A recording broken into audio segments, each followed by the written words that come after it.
As our story begins, we see Agaf, Mina, Arios, and Lean looking annoyed as a white-haired boy enters the room. Arios greets the boy, Rein Shroud, and tells him that he is the weakest link. Goodbye. It is revealed that Rein is a beast tamer whose skills allow him to form contracts with animals and use them for various tasks such as scouting and loot transport. But that is where his usefulness ends, as Rein's combat level makes him useless when the fighting starts. This leads to Arios and the others deciding that they no longer want a loser like him in their party, and they tell him to get lost. Rein sits on a bench in the middle of town and thinks about how he wasted the last 6 months of his life trying to help a group of people who only thought of him as a useless background character. As he tries to figure out what to do next, he is suddenly approached by a group of kids asking him to do his special trick. Rein smiles as he casts a spell forming a temporary contract with a bird flying overhead. The bird swoops down and gives the kids a bow, causing the kids to cheer and say they want to be background characters. Beast tamers, when they grow up and travel around the world. Hearing this, Rein decides he wants to travel the world too and heads off to the Adventurers Guild to look for a job. When he arrives, the receptionist, Natalie, tells Rein that he can only take a job once he is registered as an adventurer. She then goes on to explain that in order to become an adventurer, Rein would have to pass the Adventurers Guild entrance exam, in which he would have to kill 10 goblins and collect 20 medicinal herbs. Rein accepts the quest, and with the help of a squirrel he had formed a temporary contract with, Rein manages to locate a group of goblins near a farm and takes them out easily despite being terrible in combat. After collecting the 10 runestones from the goblins, Rein is about to go collect the 20 herbs he needs when suddenly he hears a scream coming from the forest. Rein rushes into the forest trying to find the source of the scream. When he does, he sees a D-rank tiger getting ready to attack a cat girl. I see where this story is going. Rein rushes in and tries to stab the tiger, but it's too strong and his dagger breaks. The tiger turns and gets ready to attack him, and Rein tells the girl to run away, but the girl doesn't listen.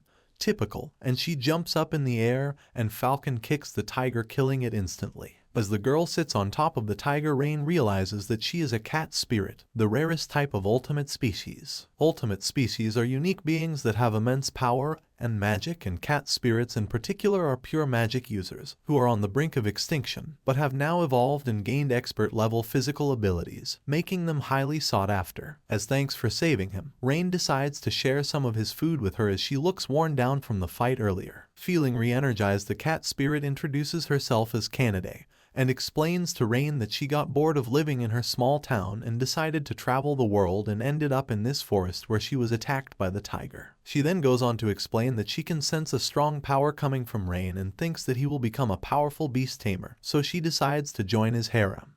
Party. Rein agrees to the idea and begins to perform the taming ritual by biting his thumb and dropping some blood on a rune in his palm. He then chants the spell and successfully forms a contract with Canidae, who now has the same rune on her palm. The two continue with the trial Rein had started, and he forms a temporary contract with a bunch of bunnies to help him collect the herbs he needs. This impresses Canidae, who comments that most beast tamers can only handle one temporary contract at a time.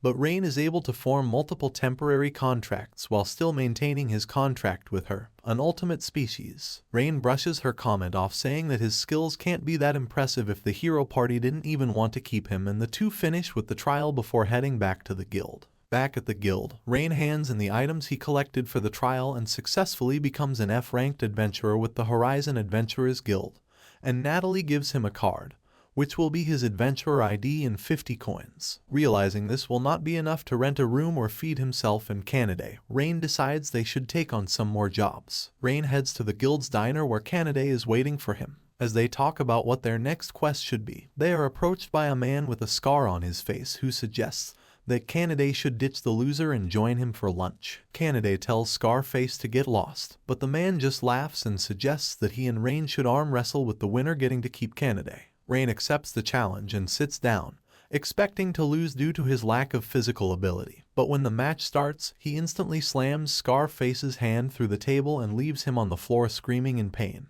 Just then Natalie appears, wondering what is going on, and she becomes irritated when she finds Scarface. Natalie apologizes to Rein and Canidae for his behavior and tells them that he is always causing trouble around the guild and will likely be getting kicked out soon, so they won't have to worry about him causing them any more trouble. As Natalie leaves, dragging Scarface with her, Rein comments that he is surprised that he managed to beat Scarface, and Canaday informs him that since he formed a contract with her, his strength had now been increased to almost the same as hers. Rein then decides they should head out and complete some quests so they can eat, and Canaday gets excited thinking about all the cool adventures they will have. But when they arrive back at the field, Canaday is disappointed to find they are only allowed to take on F-rank missions such as collecting herbs. As Rein and Canaday continue to work on their quests, Canaday suddenly hears some yelling off in the distance, and the two rush off to see if they can help. When they arrive, they find a man surrounded by a group of men claiming to be a part of the Yvonne Fangs. Rein and Canaday charge in, taking the bandits by surprise. Rein manages to defeat them easily with his new strength, while Canaday goes to check on the old man, who tells them they should run because the Yvonne Fangs are a ruthless group who will kill anyone who crosses them. Due to his new strength, Rein decides to be a Giga Chad and hunt the Yvonne Fangs down first. Canaday disagrees with the plan, saying that his idea is too reckless because there is only 2 of them.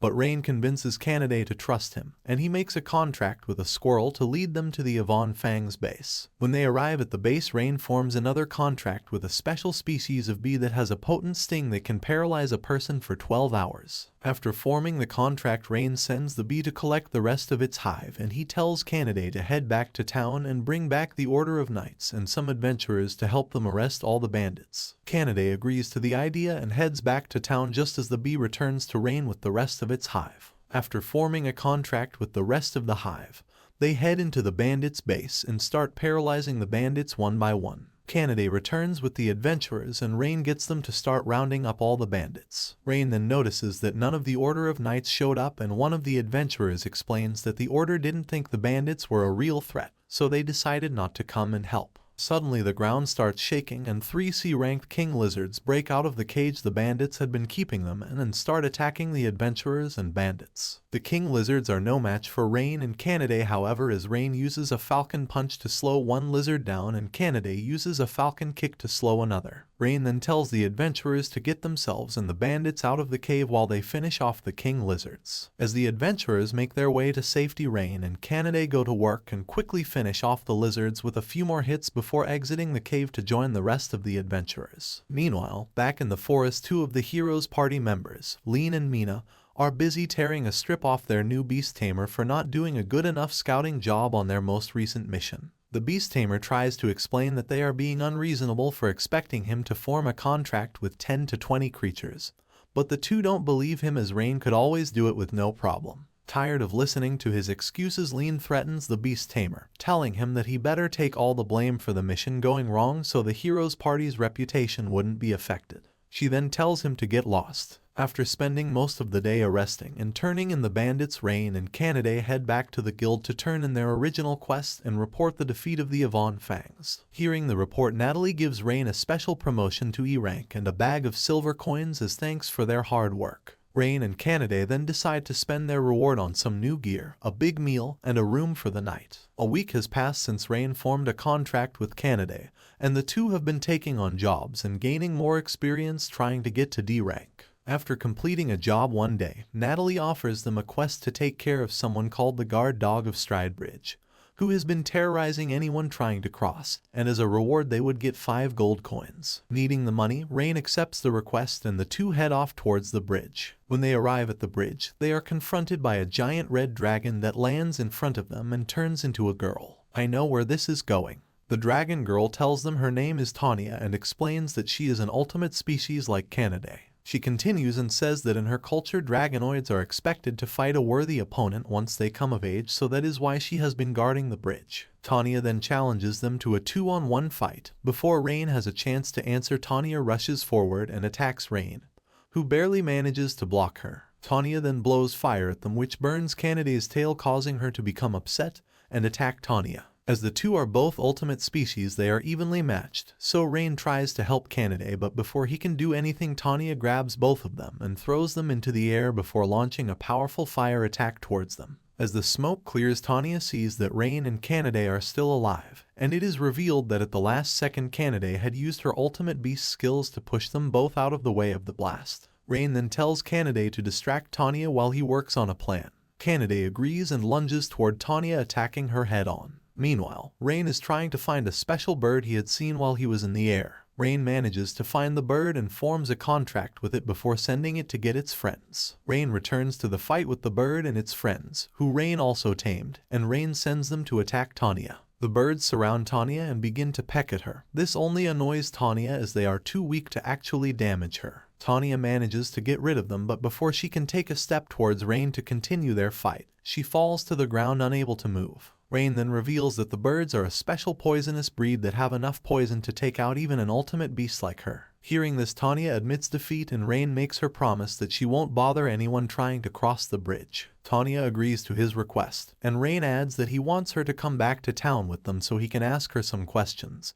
But she refuses, so Kanade begins to poke her, which thanks to the poison makes Tanya feel like she is being stabbed. Tanya can't take the pain and she agrees to join them if Kanade will stop poking her. The three head back to the guild to claim the reward, and Natalie is shocked when she hears that they were actually able to take care of the quest, but says that she can't give them the reward until the guild verifies that the quest has been completed. Natalie then notices Tanya and wonders who she is, noting that it is very odd to see someone with horns and a tail. Hearing this, Rein begins to panic and explains to Natalie that it is just a very good costume, before quickly leaving the guild. The trio heads to the woods and Rein tries to explain to Tanya that she has to keep a low profile because if people found out that she was actually the guard dog of Stridebridge, they would panic. Rein then suggests that Tanya leave and find a safer place to do her training. Tanya thinks about the suggestion but confesses that her training clearly wasn't going well since she wasn't able to beat Rein and Kanade, so she tells them that she wants to join the harem.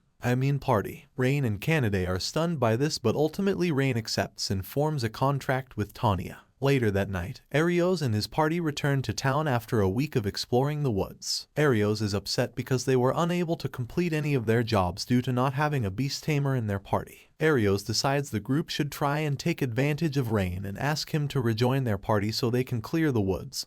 Then they can turn around and dump him like last time. This guy is a straight-up savage. The next day, Rein and the girls take on their first quest together. The trio has to hunt down and slay some slimes that have been causing trouble for a nearby town, but they are having a hard time finding them. So Rein decides to use his assimilate skill to transfer his conscious into a bird and look for the slimes from above. The assimilation shocks Tanya and Kanade as beast tamers typically aren't able to use a skill this powerful. Rein flies off in search of the slimes, while Tanya and Kanade watch over his body. A short while later, Rein finds the slime horde and Tanya suggests that Rein try and use some basic magic on them. Rein tries to explain that he hasn't used basic magic since he was a child, but Tanya insists, and when Rein tries to use a basic fire spell, he ends up devastating the area, killing all the slimes at once. Tanya then reveals that after forming a contract with her, Rein's magic level was increased just like when he formed a contract with Kanade, and his physical strength increased. After completing the quest, the group returns to the guild to collect their reward and decide to treat themselves with a good meal. During dinner, Tanya and Kanade ask Rein where he learned his beast tamer skills from, and Rein reveals that he was born in a small village made up of only tamers. He grew up there learning all of the different kinds of tamer skills from his parents and other family friends. Until one night, after training in the woods alone, he returned home to find that monsters had burned his whole village to the ground, leaving him as the sole survivor. Shortly after, some adventurers arrived in the village hoping to help and ended up taking Rein to an inn where he could stay, but in return he had to help out with chores and other tasks. Rein did this until about 6 months ago when Arios recruited him to help the hero party. Excited to make a difference and prevent more tragedies from occurring, Rein accepted the offer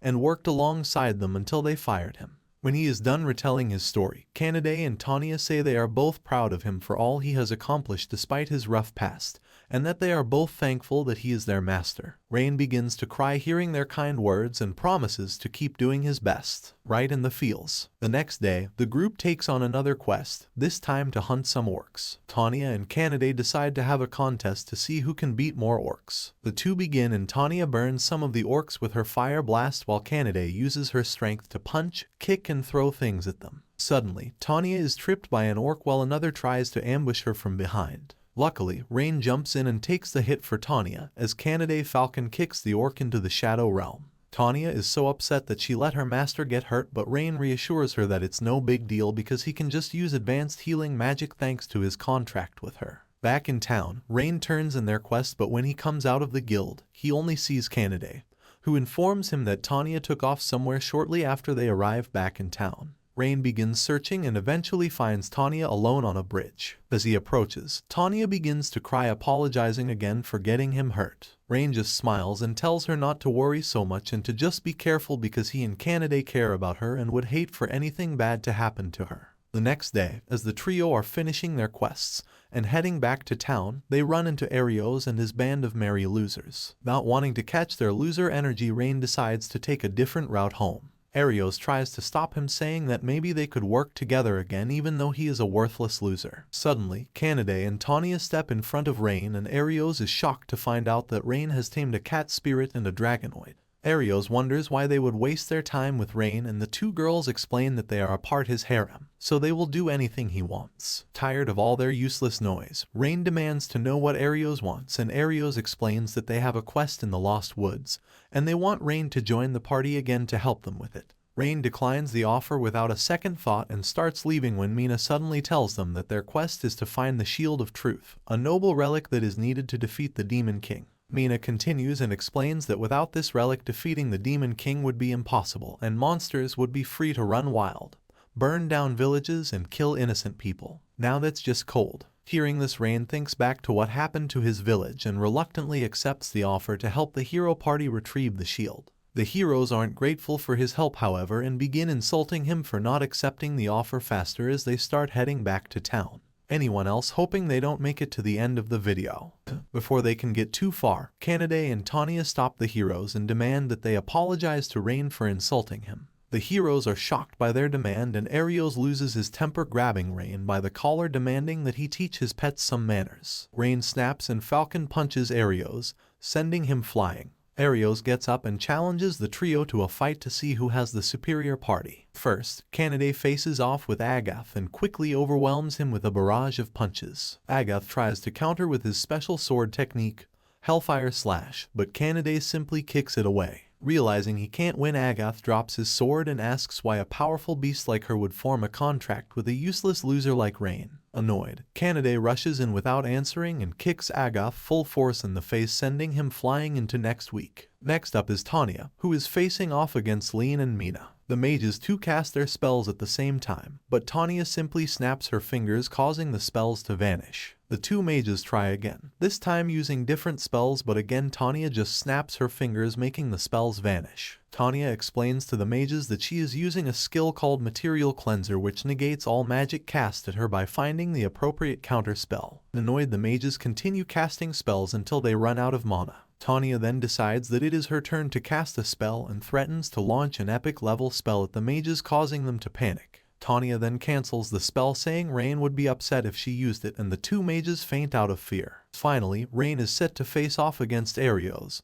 who begins the fight by taunting Rein. Rein doesn't want to hear it and throws a punch at Arios, narrowly missing him. Arios decides to take the fight seriously and starts attacking Rein, pushing him back and causing minor damage. Rein suddenly counters and grabs Arios by the arm, giving him a falcon uppercut to the stomach. Rein attacks again, but this time Arios manages to dodge it, causing Rein to punch through the rock that was behind him. Arios tries attacking Rein again, but Rein easily dodges, explaining that he knows every move Arios is going to make thanks to his time in the adventurers party. Rein then kicks Arios, disarming him. Arios quickly changes tactics and tries using magic, casting a lightning bolt at Rein, but Rein easily counters it with a fireball. Tired of wasting his time, Rein decides to end the fight by paralyzing Arios with the help of a Narbi he had tamed during the fight. Arios tries begging for his life, but Rein has had enough, and he throws a half-powered punch that is so strong it breaks the ground beneath Arios and knocks him out, making Rein's team the winners. After winning the fight, the heroes' party is forced to apologize and gives the quest to retrieve the shield to the trio. When they arrive at the Lost Woods, Rein decides to use his Assimilate skill to help them navigate their way through the woods. The party follows the path Rein found, only to find themselves back where they started. Tanya thinks that something magical must stopping them, so she casts her Material Search spell, and the trio follow the magic trail, eventually finding a large tree that is emitting a large amount of illusion magic. Tanya suggests that Kanade kick the tree down, but before Kanade can do anything, Rein stops her and suggests that Tanya use a spell to try and neutralize the magic. Suddenly, a voice starts echoing and tells them to leave the forest. The voice keeps repeating itself and Rein notices that the voice is coming from a girl inside the tree. As the girl emerges from the tree, the trio realizes that the girl is actually a fairy, an ultimate species with more magical power than even Tanya. The party tries to talk to her and explain why they are there, but the fairy won't listen and continues to demand they leave. When it is clear they won't leave, the fairy decides to threaten them, saying if they won't leave, she will have to use magic to force them out. Hearing this, the party runs out of the forest. When they are outside, Rein explains that fairies hate humans due to a history of conflict between the two species, which led to the fairies losing most of their land, forcing them to find sanctuary in the few remaining dense woods. The party considers the possibility that the tree's barrier is there to protect the shield of truth, so Tanya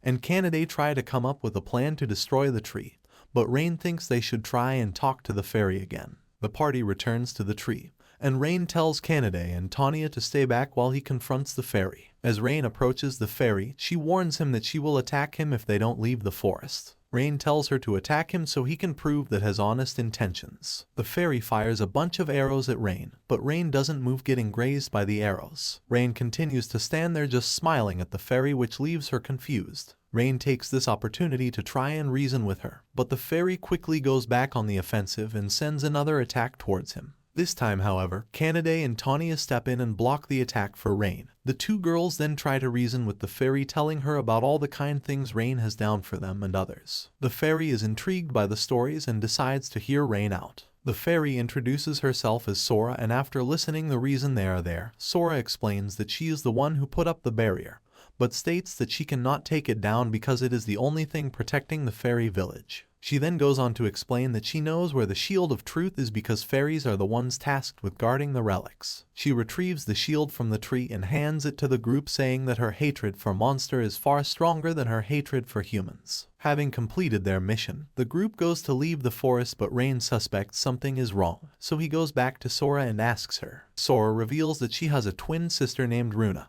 who helps her maintain the barrier. She goes on to explain that a few days ago her and her sister felt compelled to leave the barrier, and when they did, they were ambushed by the Shadow Knight, a member of the Demon King's army. The Shadow Knight defeated them and captured Runa, demanding that Sora drop the barrier and reveal the hidden fairy village. Knowing that she couldn't turn against the whole village, Sora fled back to the village and begged them to help her sister, but the chief chose the safety of the village over Runa. Hearing the story, Canada and Tanya wonder why the two fairies couldn't beat the Shadow Knight, and Rein reveals that although fairies are ultimate species, they can only use magic, which makes them vulnerable to the Shadow Knight's special ability, which allows them to drain all magic from an area. Rein then agrees to help Sora rescue her sister, and Sora guides them to where the Shadow Knight is keeping Runa. The fight starts and Rein throws a fireball at the knight, distracting it so that he and Canada could get close and deal some physical damage. The knight realizes that Sora must have sent them to help save her sister, so he decides to kill her, but as he tries to attack her, Tanya appears and blocks his attack before freeing Runa from the chains. Rein then tells Tanya to get Runa to safety while they take care of the knight. Canada and Rein charge in and kick the knight, but the knight just gets angry and starts spinning with its sword, creating a large tornado of death. Rein and Canada manage to hide from the attack, and Rein comes up with a plan and asks Canada to be ready to use her full power. Rein then forms a temporary contract, a hive of Nar bees, and orders them to attack the knight. While the bees distract the knight, Rein chants a spell called Boost, which causes Canada goes into overdrive, and she punches straight through the knight, defeating it instantly. The trio returns Runa to her sister,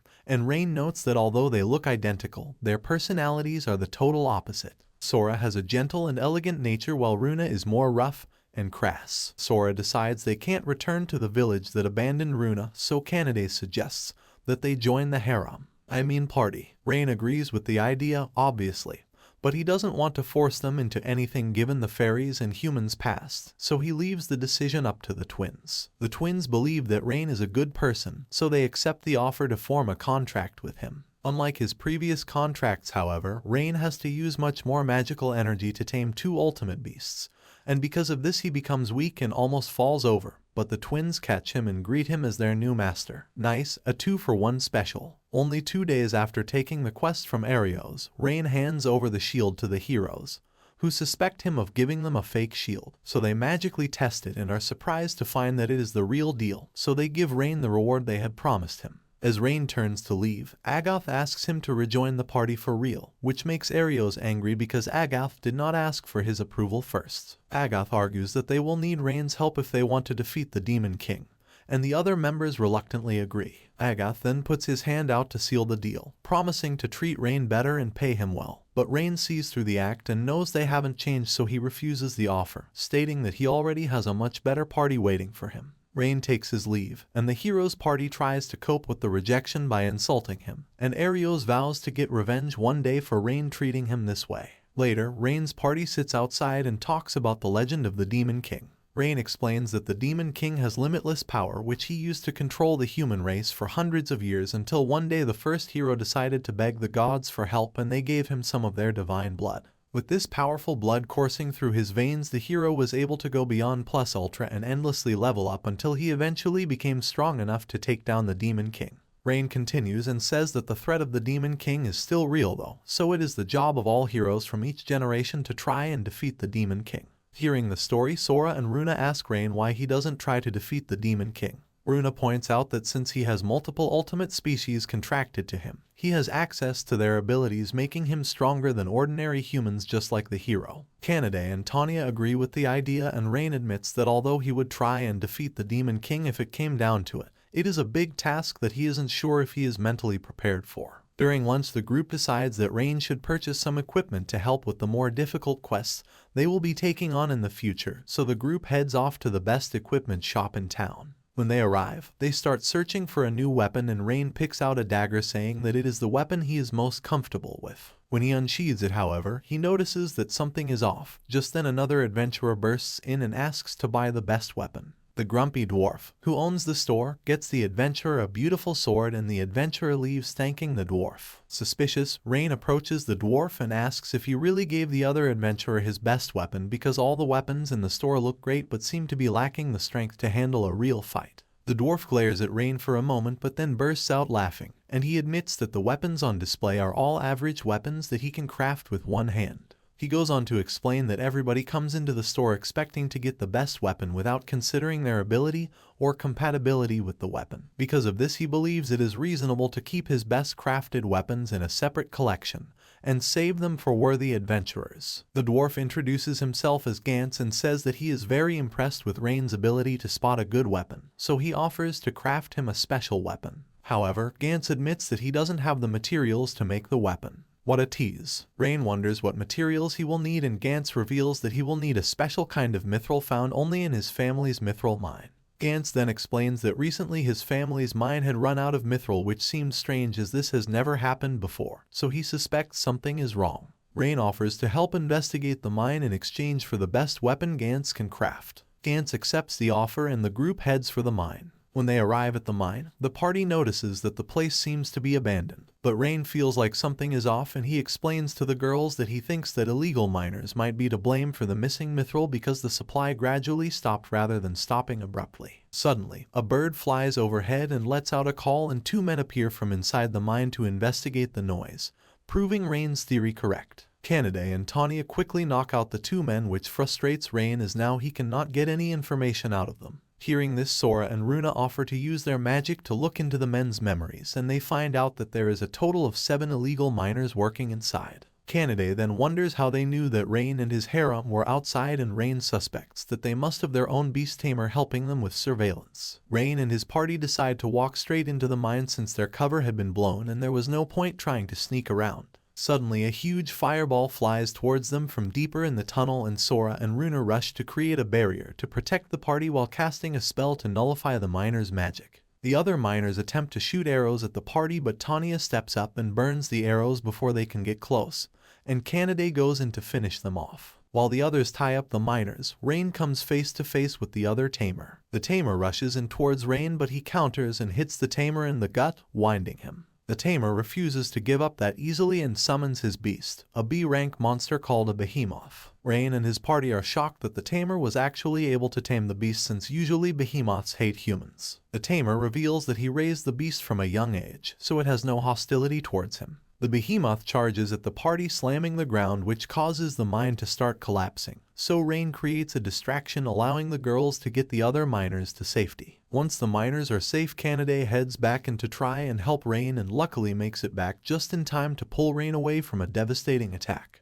Rein then tells Kanade to catch the tamer while he keeps the behemoth distracted. That way the tamer will no longer be able to give orders to the monster and the fight should be over before the mine completely collapses. Rein rushes back in towards the monster and after learning its attack patterns he manages to dodge every attack until Kanade is able to catch the tamer. Rein begs the tamer to give up, but he refuses, saying he would rather die, and he orders the behemoth to kill Rein and the others. Rein realizes that they are running out of time and decides to try and tame the monster himself. Rein is successful in his attempt and the monster stops its rampage, leaving the other tamer is stunned as he sees the seal on his hand vanish. The tamer refuses to believe that he has lost and continues to shout at the behemoth to kill Rein, but this only causes the behemoth to break free of all its contracts and go berserk. The behemoth launches at the other tamer and Rein has to stop it using a giant fireball which kills the monster instantly. Outside the mine, all the illegal miners confess to their crimes and state that they were motivated by revenge because they felt that Gantz had wronged them by giving them average weapons that were useless in big fights. When Gantz learns what was really going on in his family's mine, he feels guilty for not putting his full passion into all of his work, so he swears to change his ways, starting with the weapon he promised Rein. Later that night, Arios is seen interviewing the adventurers who had applied to join his party.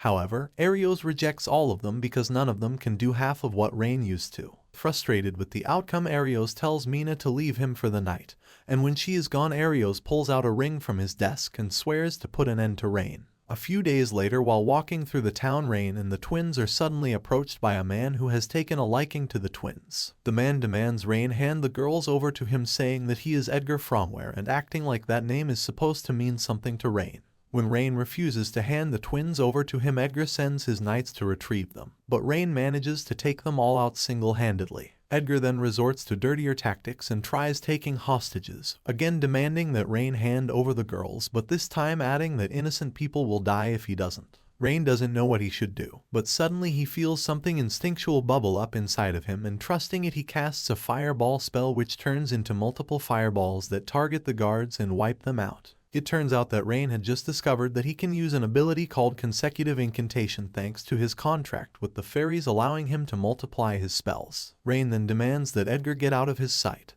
but before he goes, Edgar warns Rein that he will not forget his treachery. The civilians thank Rein for helping them but say that he should leave the town as soon as possible because Edgar is known for abducting innocent people and killing anyone who opposes him. Back at the inn, Rein and the twins fill Kanade and Tanya in on what had happened with Edgar, and the party decides to report the incident to the Order of Knights. The Knights don't want to help, however, as they see the matter as too trivial, which confirms Rein's suspicion that the Order of Knights has been corrupted by the Lord. On their way back to the inn, Rein and Kanade are approached by a knight who introduces herself as Stella, the vice captain of the Order of Knights. Stella confirms Rein's suspicion and states that she too hates that fact that the knights have been corrupted and wishes to restore the knights to their former glory. Stella then asks for their help as she has heard of Rein, the ultimate beast tamer, and his harem of ultimate beasts. Rein is happy to help in any way he can, so the party and the good knights come up with a plan to trap the corrupt knights. They start their plan by spreading a rumor that there is evidence proving the knights' corruption in a warehouse on the city outskirts. Their plan works and Captain Gillett, along with the other corrupt knights, head for the warehouse hoping to destroy the evidence. When they arrive, however, the door is shut behind them and the twins freeze the door shut. Rein and Stella then appear standing above the knights, and Rein uses the new gauntlet he received from Gantz to shoot magical arrows down on the knights, defeating all of them except for Captain Gillett. Stella then asks Rein to let her deal with the captain,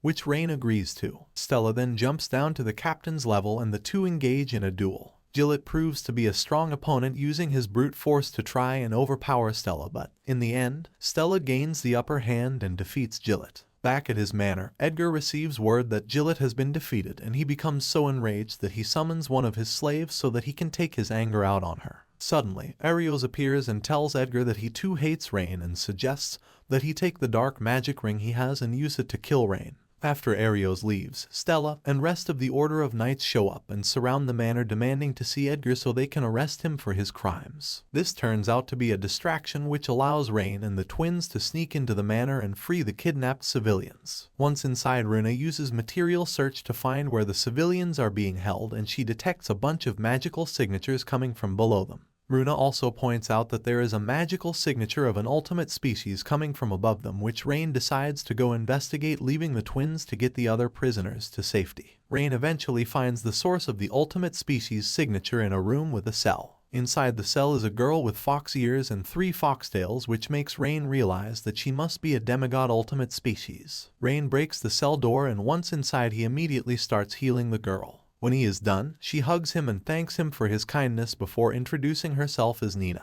Nina then explains that she was captured by Edgar after he threatened to hurt the people in her village, which forced her to give herself up. Impressed by her strength and kindness, Rein tries to remove the collar from her neck, but Nina pulls back, explaining that the collar has a powerful spell on it that can't be broken. Hearing this, Rein analyzes the collar and realizes that it has similar properties to his own tamer magic, so he decides to try and override the spell, but gets shocked. Not wanting to give up, Rein persists through the constant shocks and eventually manages to override the collar, destroying it. Meanwhile, back at the gate, Canadae and Tanya hold off the guards' attacks without much effort. Seeing they are outmatched, the guards decide to use the prisoners as human shields, but when they go to retrieve them, they are confronted by Sora and Runa, who cast a fireball multi-shot, defeating the rest of the guards. With the guards taken care of, Stella and the girls run into the manor to meet up with Rein, who is carrying Nina on his back. The girls immediately take a liking to Nina and dote on her, while Stella and Rein try and figure out what they can use as evidence against the Lord and his family. Just then the Lord appears at the top of the stairs and Stella demands that he give himself up.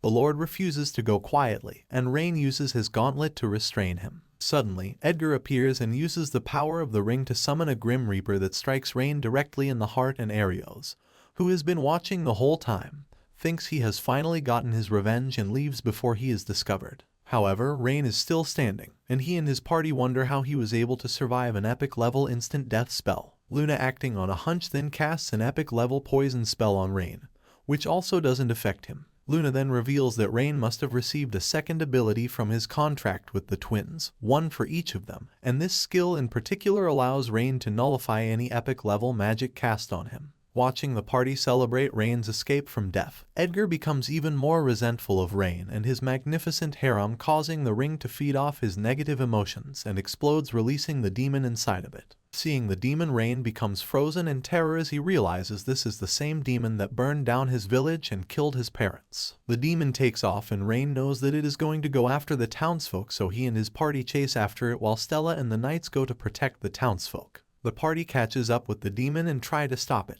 but it proves to be a difficult opponent, brushing off the spells they throw at it and summoning hordes of demon dogs. Canadae lunges at the demon, but the demon stops her with a magical blast. Seeing her friend get hurt, Tanya tries to hit the demon with a fire blast, but he counters with his own dark magic beam and overwhelms her. The demon then launches a magic attack into the sky, which breaks apart and begins destroying the village around them. Just then Sora and Runa cast a spell that manages to pin the demon in place, buying Rein just enough time to cast Boost on the girls, allowing them to go plus ultra. This time the party manages to hit the demon, but they only end up doing minor damage to it, and the demon just summons more monsters before flying off to destroy the rest of the city. Meanwhile, in a nearby house, Arios and the other heroes' party members watch the destruction and wonder if they should help, but Arios orders them to stay put. Back in the city, Natalie gathers the town's adventurers and Gantz gives them his best weapons so they can rally together and help Rein fight against the monsters, while Sora and Runa work with Stella to evacuate the rest of the village. After the first wave of villagers is safely teleported away, monsters invade the area, and Runa and Stella try and hold them off while Sora continues teleporting the villagers away. Back in the village, Rein, Canadae, and Tanya try and come up with a way to get closer to the demon when suddenly they are interrupted by Nina, who is tired of sitting on the sidelines and wants to try and help. This turns out to be perfect timing, as Tanya was just about to suggest using the demigod's skill instant teleport to get close to the demon. Hearing this, Rein decides to cast Boost on himself so he can go plus ultra and uses Nina's instant teleport to dodge the demon's attacks and get in close enough to cast a binding spell and to try and cast an overwrite spell which would allow Rein to have full control over the demon's monsters. The spell takes a lot out of Rein, and he almost loses himself in the process, but he somehow manages to pull it off and gains control of the monsters. Rein then orders his new monsters to attack the demon, defeating it. As the battle ends, Nina runs out of mana and her and Rein begin falling to the ground. Luckily, Tanya manages to get there in time and saves them from going splat. In the following days, the townsfolk start to rebuild the city with Canade's help. Stella becomes the new captain of the Order of Knights, and Rein finally forms a contract with Nina, making her an official member of his harem. Party. Rein then decides they should buy a house to accommodate all the new members, and after looking at a few houses, the party settles on the last one, which unfortunately ends up being haunted. But using his phantom tamer skills, Rein is able to befriend the ghost, and he makes her a member of their harem as well. Party. But that is where the story ends. Thanks for watching. Please leave a like and subscribe for more, and I will see you in the next recap.